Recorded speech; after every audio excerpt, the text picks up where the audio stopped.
En acceptant que je sois proposé, soutenu et élu comme premier président de la première législature du Sénat, je comprends que la contribution déterminante attendue pour l'affermissement de la Ve République doit être dans notre préoccupation essentielle. Sa vision n'est pas simplement une direction politique.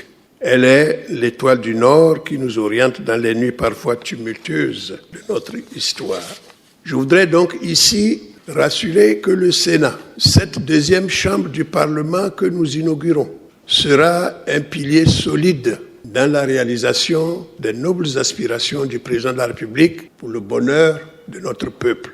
J'adresse chaleureusement ma reconnaissance à Monsieur le doyen d'âge. Votre sagesse, votre impartialité ont brillamment présidé à cette session de droit.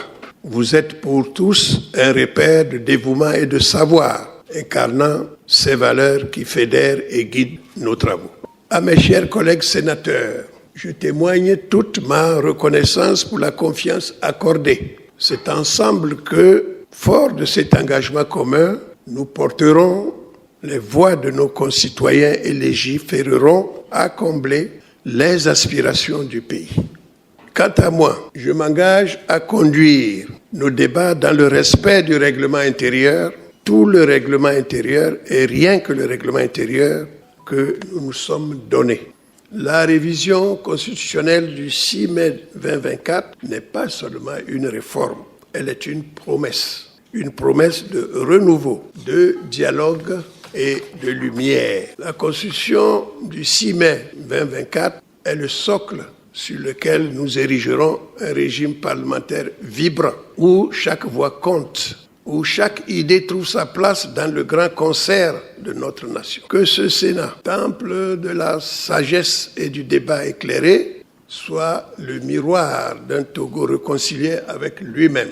Que vos délibérations soient guidées par la quête du bien commun, transcendant ainsi les clivages pour embrasser la richesse de notre diversité.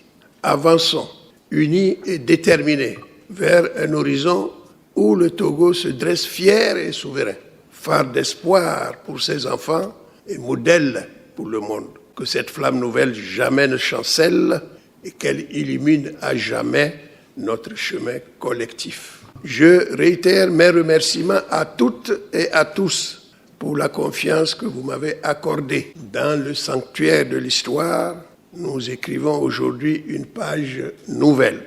Le Togo, terre de résilience et de rêve, avance vers un avenir où brillent les étoiles de la prospérité partagée. Alors, d'un seul cœur, prions tous ensemble pour que le Togo avance, que le Togo s'élève et que le Togo triomphe.